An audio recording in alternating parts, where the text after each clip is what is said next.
Hi, everybody, and welcome to the Veterinary Optimist. I'm your host, Jennifer Evans. Today is part 2 of my modern animal conversation. The first one, for anybody that listened, I got to speak with Stephen, the CEO. It was an incredible conversation, and I hope that you really take a second to go back and listen to it before jumping into this one. But either way, if you haven't had a chance, please know that there's going to be some amazing things that we cover in this conversation. So today, I get the opportunity of interviewing Dr. Christie Long. She is the Chief Medical Officer for Modern Animal, and I am super inspired by her story, and I think all of you will be too, and I look forward to kind of hearing a little bit more about it. So, Dr. Long, welcome. Thank you, Jennifer. Great to be here. Are you okay if I call you Christy throughout the Please. conversation? Okay. Yeah. All right. Thanks. It's one of those things when you grow up in the tech world, being able to take away the doctor, it takes a lot because you're always so comfortable with it. And then whenever you start using first names, you're like, should I do that? Is this weird? So thank you for that permission. And I honestly, Christy, I kind of want to start from the beginning. Did you know that you always wanted to be a veterinarian? No, I'm one of the weird ones. I feel like that is the common paradigm in our industry, right? People, as a young child, they have a story or an experience where the vet came out to their farm and they were inspired. That was not me. I remember. I'm of a certain age when there weren't many female veterinarians. In fact, I don't think I ever saw one growing up in Tennessee. And I remember going to the vet with my mom and thinking, wow, this place is dirty and it stinks and it never crossed my mind. And in fact, I remember actually in high school, one of my math teachers saying to me, it's too bad you're not better at math. You make a great doctor. And just a little comment on don't ever tell children what they can't do. As a doctor, I've never done, much math that couldn't be done on a calculator. So I'm not sure where that comment came through, but it certainly set my mind a specific way. And I never had medicine. I never even really had science on my mind. Wow. Okay. Yeah. So how do you go from never having science on the mind, being told to never be a doctor, to now being the chief medical officer of a large veterinary company? Well, gosh, it's a bit of a circuitous path, and I wish I could say, I had this very intentional plan laid out, but I think that I'm very much convinced of the beauty of the happy accident, or kind of letting things come to you. One of my favorite sayings I always say is leap and the net will appear, and I think I've taken a few leaps like that in my life. But I got out of college, I had a business degree, and I went into software because it was kind of a time when people were really starting to, on a bigger scale, that companies were starting to hire engineers. I actually got trained to do software design and development. I ended up selling software for a while, and then in the year 2000, my husband and I decided to take a year off and travel around the world because he was sort of ready to try something else with his career. And of course, I was like, sign me up. That sounds great. I never thought I would have any kind of epiphany. I wasn't out there looking for the next chapter. Software was fine. It wasn't something that really, got me charging out of bed in the morning, but I enjoyed the problem solving aspect of it, right? I think that's what's really fun. And it is truly like software is solving human problems, right? With computers. So I like that part of it. But we went to the Amazon, and we had an experience with a shaman there where we had an experience with ayahuasca, which is a native compound that's very common in the Amazon. And people use it to have visions, foretell the future, perhaps heal disease. And I didn't really feel like at the time that I had this big life-changing vision that was like, you should be a veterinarian, but I remember the shaman came up to me the next day and she said, you're a healer. And I made a joke probably, in the moment, and said, no, I'm actually in software, and she did not speak English, and she just shrugged and said, well, I don't know, but I can tell you're a healer. And I actually kind of forgot about that for a while, but then a few months later when we were still traveling, I came back to it, and I just really realized that I had always loved animals. I had always loved people. Going back to the solving human problems piece of it, like that is what we're doing in veterinary medicine every day. We are solving a puzzle for the benefit, obviously, of the animal, but also for the human who is invested in them. So there it was. And we came back and moved to Fort Collins, and I graduated from CSU in 2007, practiced small animal medicine for 7 years. Took another year off and actually moved to Mexico, and I got involved with one of the very first veterinary telehealth startups, a company called Pet Coach, and became their chief veterinarian and helped to grow that company. We then sold that business to Petco, which is what brought me to Southern California, and worked there for a couple of years. Did a really interesting concept where we built a monthly membership model around veterinary care, training, dog daycare, grooming, and a tightly curated retail assortment, very tailored around, what would your veterinarian recommend for your pet? And so that was super fun and a great experience. I got introduced to Steve actually by my boss at the time, who said, I think this guy has a very similar vision to veterinary care and how technology can impact it and how changing the business to really serve the people can make it better.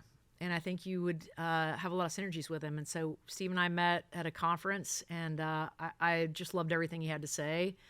And that's been almost 5 years ago. So here we are. So here's my question. Okay, I have a couple. Yeah. With that story is, so you had another full-time degree, job, everything, and then you stopped all of that, went back to vet school. Yeah. Not only a vet school back in, I would say in 2000 is what year did you start vet school? I started CSU in 2003 because don't forget I had a business degree. So, things like biochemistry and microbiology were not, on my transcript. So I had about a year and a half of prerequisites to take. So you even had to go back and even do some of those. Oh, yeah. Just to be able to get into it. So that goes to show like the drive that you had to get into veterinary medicine. And, I would say even by that point, that's about the time, if I remember correctly, that there started to be more of a shift of it being more women were present and having more of a voice in veterinary medicine. So it kind of had to be interesting to be involved with coming into this profession. Well, I don't know, being a woman in software and technology back in that time frame, that had to have almost prepared you. I'm very used to working with men. Yeah. I've definitely, done a lot of that. I would actually say, Jennifer, that while there are more women in veterinary medicine now, what is the current estimate? 80%? 80%. I think there's still a lot of men in veterinary leadership. And, that's starting to shift a little bit. I'm a member of a group of, veterinary executives. We get together at conferences and kind of talk about how we move, the needle on some important issues.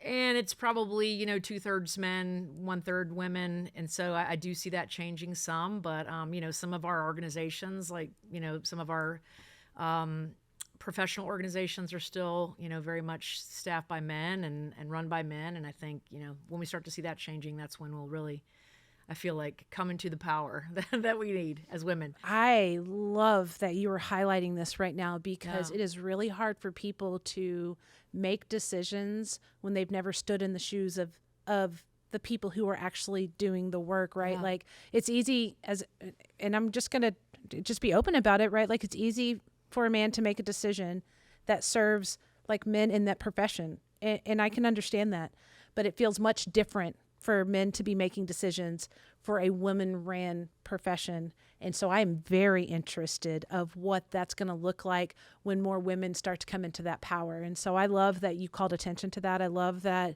you also have that vision of what that's going to look like when that does happen. And I love that you're committed to being a part of that solution. So earlier you had said this statement of we're in it to solve problems for the humans. Yeah. Are you talking about the humans that run the practice, or are you talking about the clients? I'm talking about both of them, right? Okay. When I practiced, I loved that aspect of it. I loved making people feel good because their animals were better, because they had come in to see me. But I think, what I couldn't reconcile, and maybe this was the perspective I had after having been in the corporate world, already, was, why am I at work until 8 o'clock? Why am I checking my email, calling, specialty hospitals on my day off? Why am I sending emails to clients? Why am I calling clients on my day off?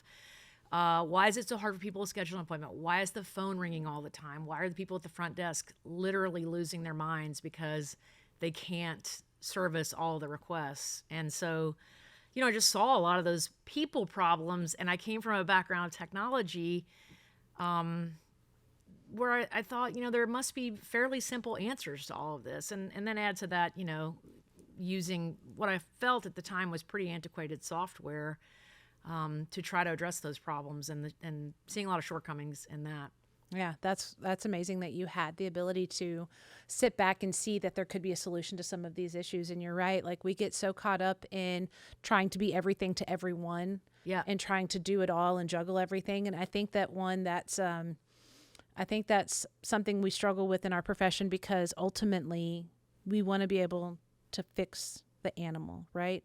Well, to be able to get from point A to point B, do it safely, cover yourself in that process. There's just a lot of things that have to be done, and it has to be done the right way, or else you're put in a very vulnerable situation. And sometimes we extend ourselves so much because what we're trying to do is save the animal, right? That we're not focusing on the people that are saving the animal. And I love that you come into it with that specific focus, right? And I believe that something happened during COVID that I talk a little bit about, which is I believe that we got really comfortable with not having to see the people. And I think we got really comfortable with being able to just work with the animal and have that disconnect from the people who own these pets. And I think that really did us a disservice. And we're having to come back from that now. And we're having to figure out what the new normal. I don't even know if new normal is the way to say it. I think the way that for me is like, we have to figure out what feels good to us now after what we've experienced, and taking the owners out of it is not it.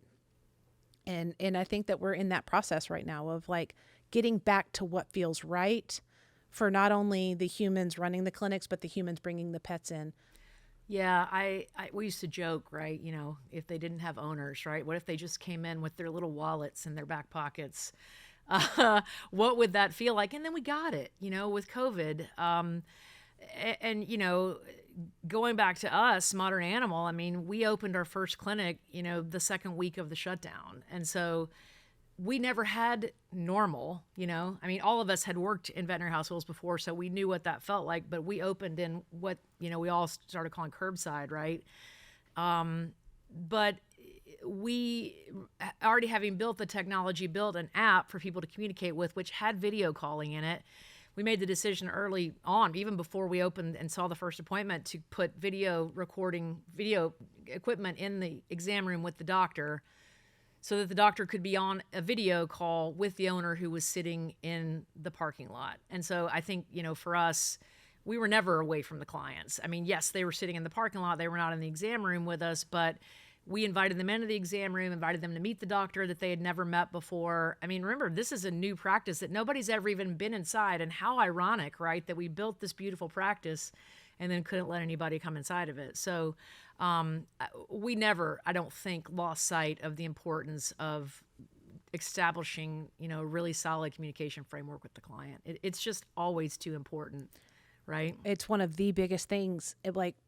That's what makes that relationship, right? Like that pet doesn't, we do it for the pet, and I get that. And we do it for that passion, and I understand that. But what makes that is that connection with the human to human contact. And I think a lot of what we've lost in our profession is the humanization of it. And that not only goes for like ourselves, focusing on ourselves, what it means for us to be whole humans, but what it means for us to be whole humans present for the other human on the other side, no matter what their status is, whether they're whole or working on it or whatever that may be. Like, it's our job to be there and have that conversation and have them better understand.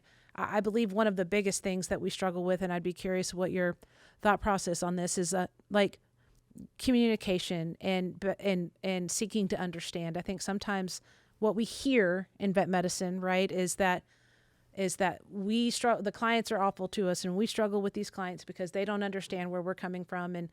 And I almost wonder, Christie, is there an aspect of that of like, Is it that they don't understand where we're coming from? Or are we not trying to seek to understand where they're coming from, right? Are we being so caught up in our view that we're not looking to see like what their view is too? And I'm wondering, do you wonder if there's like some of that that's present with this statement that the clients are making all of this so hard on us? Man, it's so multifaceted. You know, I think, I mean, to start off with, right? Like, this is a financial transaction in a very an emotional setting, right? I love my pet. I want everything for my pet. I want my pet to go home with me, and I'm going to have to pay out of my pocket for it in most cases, right? Unless you have pet insurance.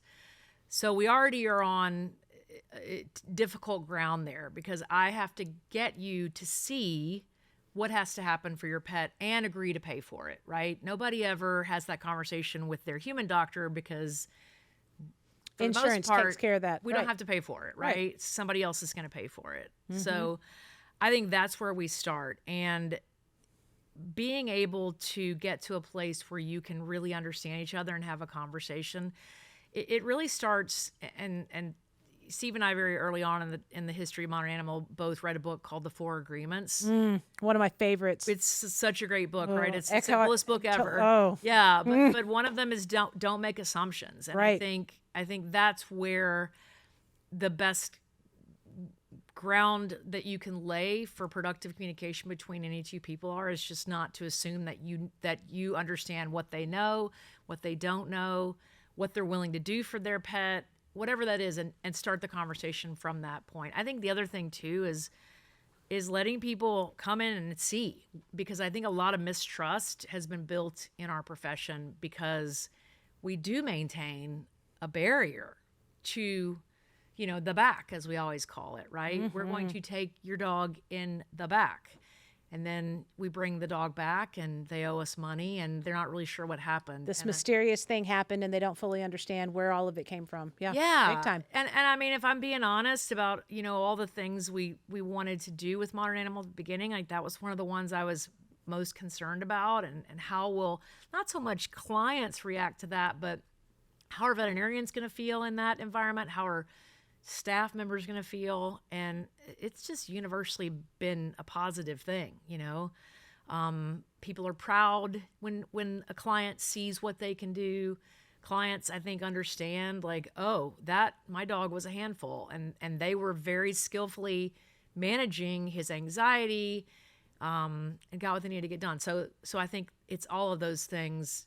By doing all those things, you're laying a groundwork where the two of you can understand each other and move forward to the best interest of the pet. There's two things right here. Like one, always assume that people are doing their best, Yep. right? Like, don't make assumptions. And if you are going to make an assumption, maybe the assumption, I know this is a Brene Brown thing and I'm all about it, but like, assume that they're doing their best, Yeah. right? Like, everybody's just doing the best that they can with the tools they've been given, right? And if that's the case for you and that's the case for me, then that's a great place to start off. Like, let's move from that area.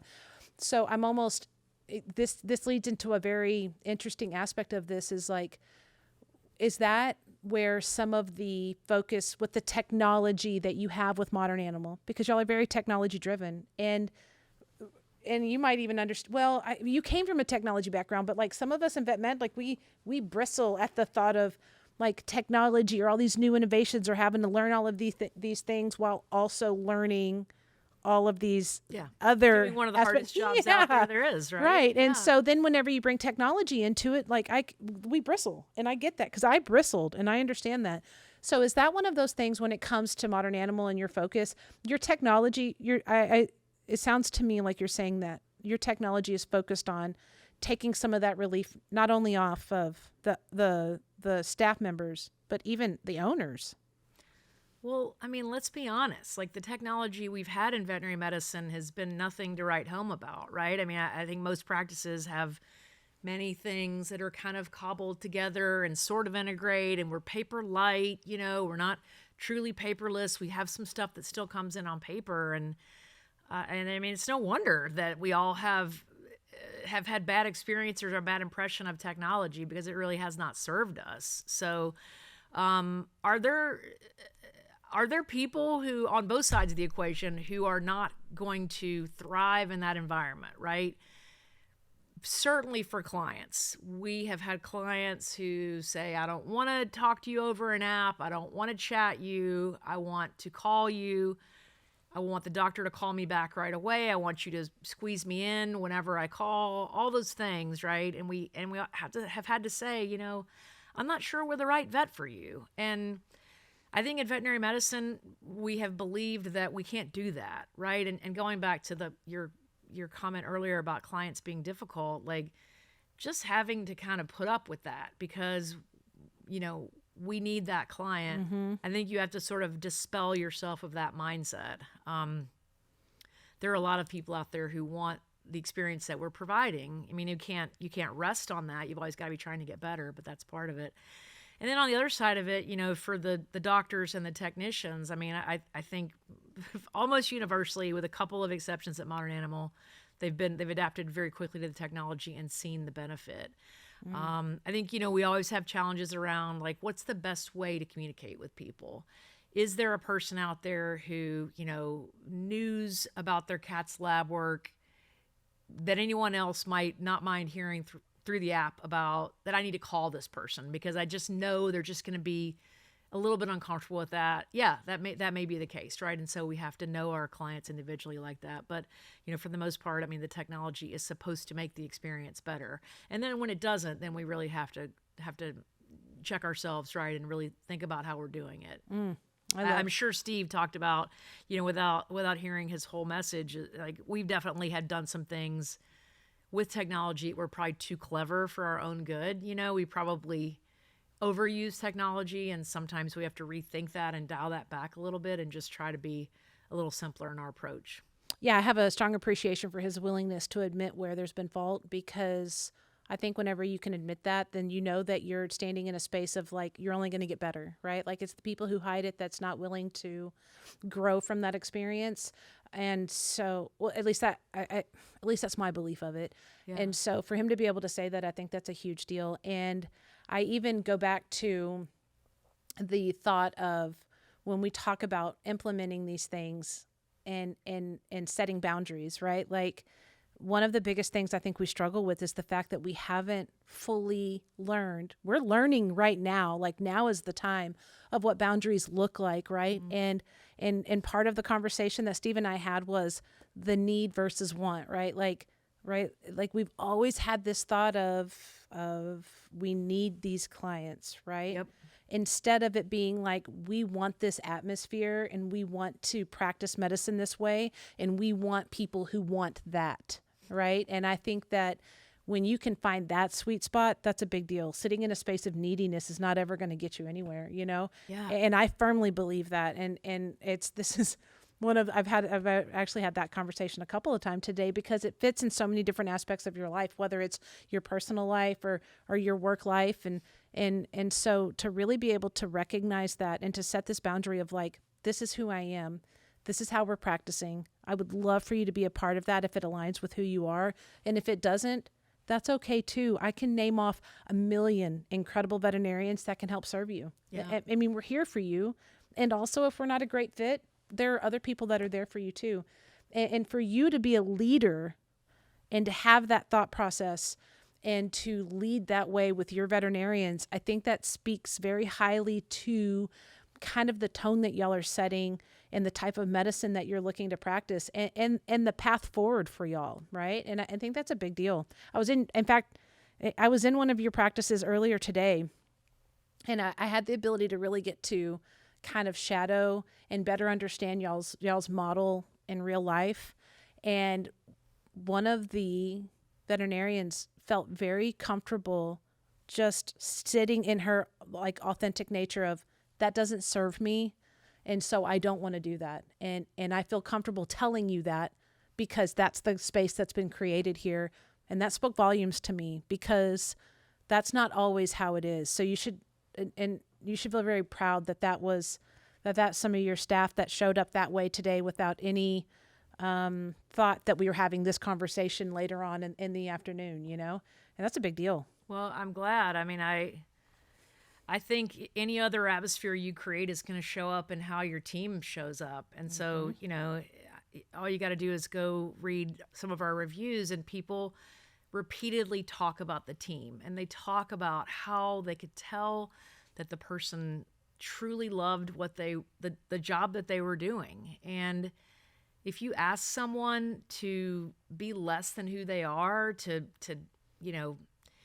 take abuse and smile about it or go on, you're never going to create the kind of culture that you want to, that's going to create a lasting experience that employees want to continue to come in for every day. It just isn't going to work. So, we try to empower our local teams to, if it's not working out for somebody, make that decision, call it, Right.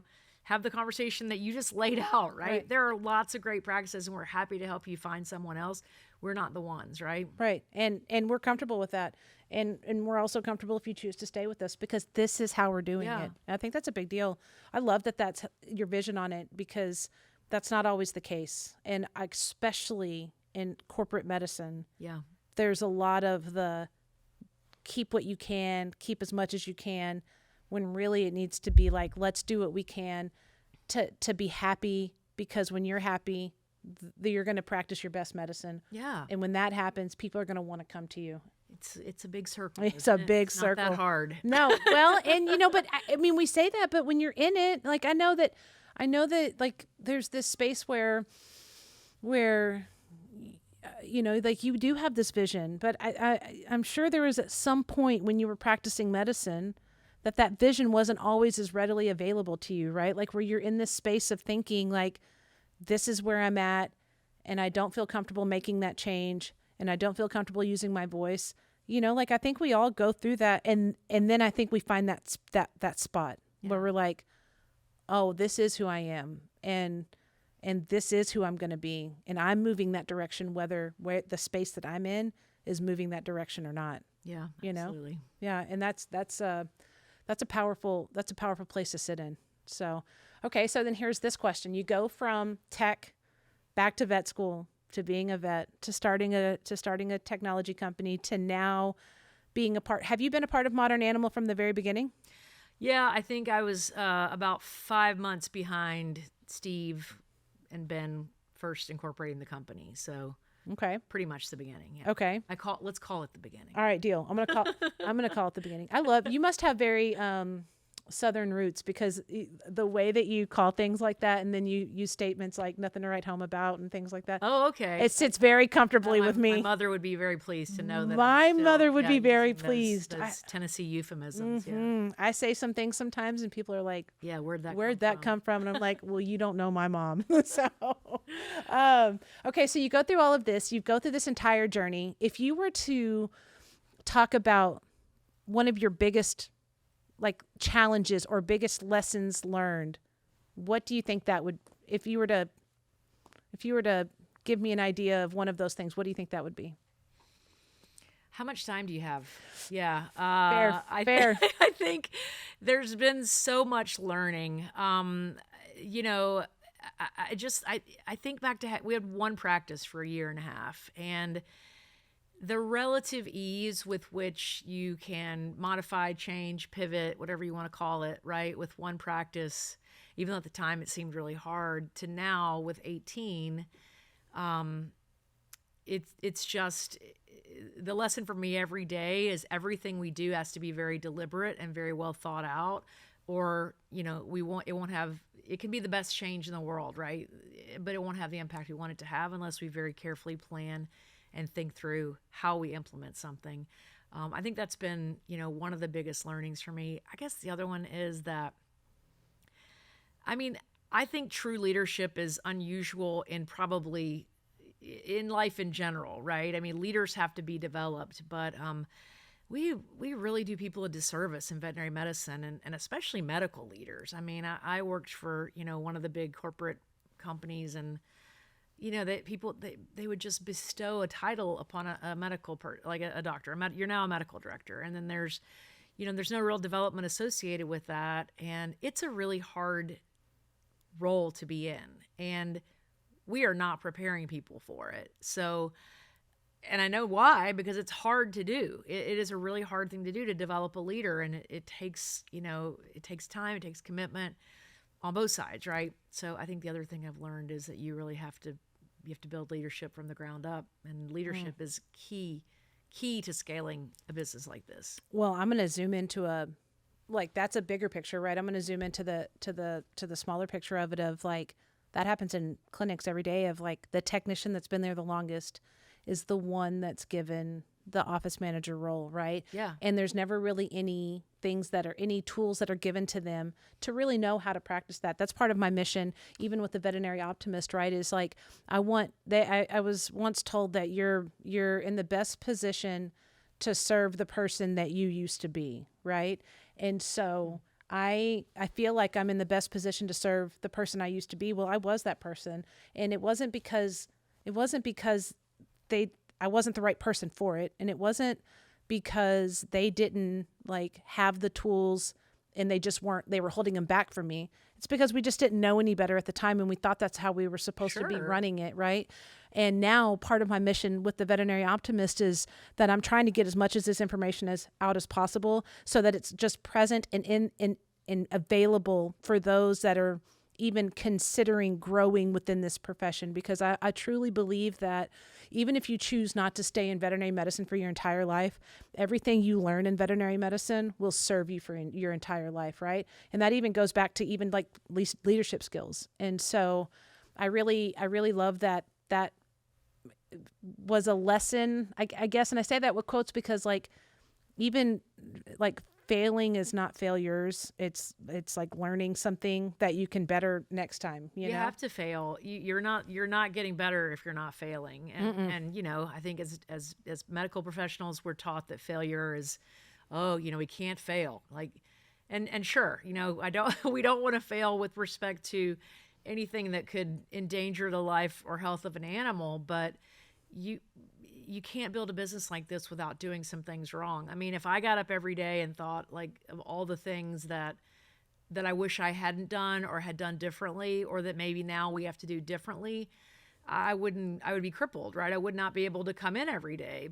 But I know that we've learned from so many of those things. And, one of the things that we always talk about is like, if these problems were easy, someone else would have solved them. But they haven't. And so they're very hard problems to solve, and you will not solve them without some failure. One of my, one of the people that I really got attracted to when it comes to like motivational and leadership is Les Brown. And one of the things that he says, you're shaking your head because you know who he is. Yeah.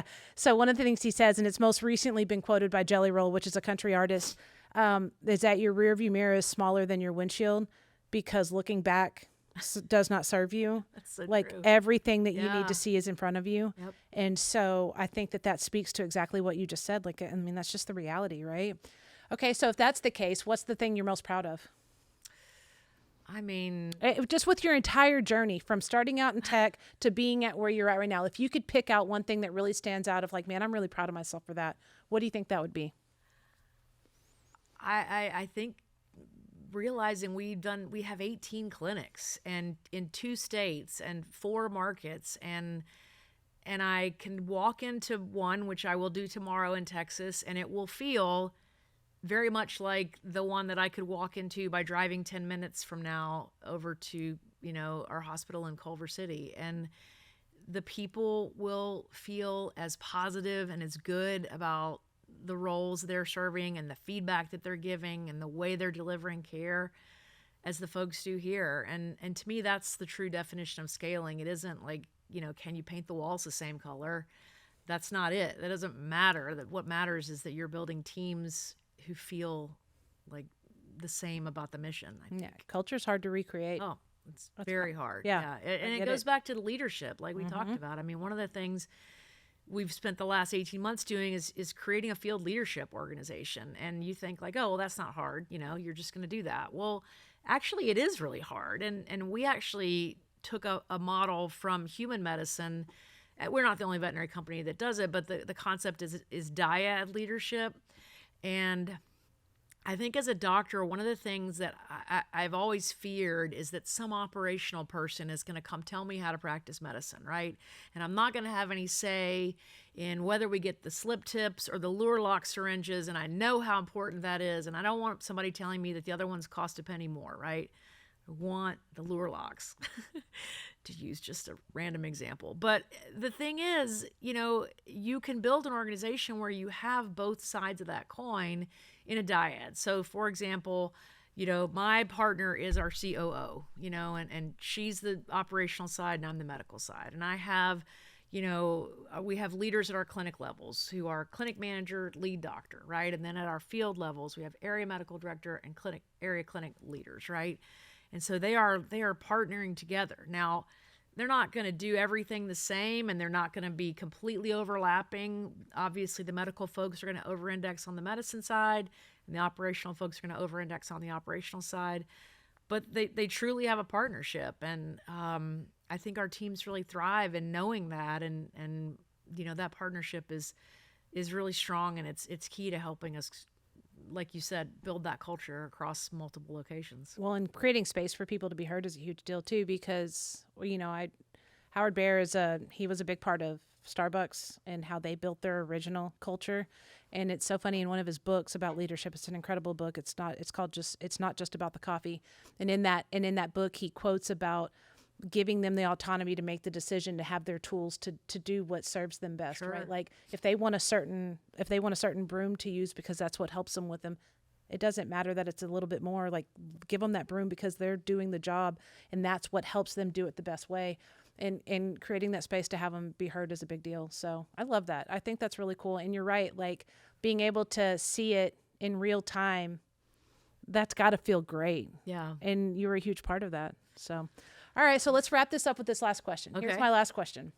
If you were to give, and I'm kind of throwing this at you in real time because I know that you weren't fully prepared for this. So if you were to give one piece of advice for a female veterinarian that is looking to recreate some aspect of either who she is or her job or how she's showing up each day, being a woman that's recreated yourself many times and been successful at it, what would your piece of advice be to that veterinarian in her space right now who's feeling the need to do some sort of recreating? I mean, I guess it goes back to what we were just talking about. You just got to take the risk. You can't be afraid to fail. Like I was thinking yesterday about the job I had with the telemedicine company, and I don't remember what they were paying me, but it wasn't much. But I was so excited and intrigued by this idea of helping people online with their questions about their pets. And I knew as a veterinarian that people had lots of questions and they had nowhere to go for it other than the internet or their breeder or some friend at the dog park, right? And this idea of creating this, model where they could get help from veterinarians online was so intriguing, but I didn't know how they were going to make money, If I had been afraid that, what if this doesn't work? What if it fails? Like, I would have never have taken that risk. And if I hadn't taken that risk, I wouldn't have gotten to where I am now, right? I think one of the beautiful things about our profession is that we will always have a place to fall back on. There'll always be work for us. And you're just only going to get better from the standpoint of the experience that you gain and how it changes you as a person and as a doctor. And I just think even though it hasn't always been easy or obvious, it's all fallen into place. So what an incredible way to bring that back full circle, because we almost started it with take the leap. We did. Take the leap and the net will appear. Yeah. All right. Well, that was a powerful story. And I said the same thing with Steve that I'm going to say right now. I don't ever end a podcast without showing my gratitude and appreciation for dedication to this profession. It's not easy. We work really hard. We really have to overcome a lot of different obstacles, and not to say that other professions don't have to do that, but I have the insight into ours, right? Yeah. And so this is my gratitude for you. I mean, Christie, I'm very grateful that you've taken the path that you've taken. I'm grateful that you've used your experience and your knowledge to carve a path of a more beautiful state for people working within modern animal, right? Like that mixture of technology along with the profession, the knowledge, the care, the empathy, all of that. I think when that path really crosses, it serves who we are and what we're trying to do. And I have a deep appreciation that you're taking a stand and being a part of that solution, and we're focused on ways to make it better, and not lamenting on all of the things that are a struggle right now. And I want to make it like very clear that I'm just extremely grateful for that. And so thank you very much for that dedication. Well, it's too magnificent of a profession to do elsewise, right? It is something that so many people long to be a part of their whole lives, and the few of us that get to do it, it's such a gift and a blessing that we owe it to our profession to continue to build it up and make it better for those who come after us, I think. In the beautiful words of my dear friend Sarah, like, if not us, who? And if not now, when? Yeah. So thank you very much. I'm grateful for this conversation. Thanks, Jennifer. Enjoyed it. Same.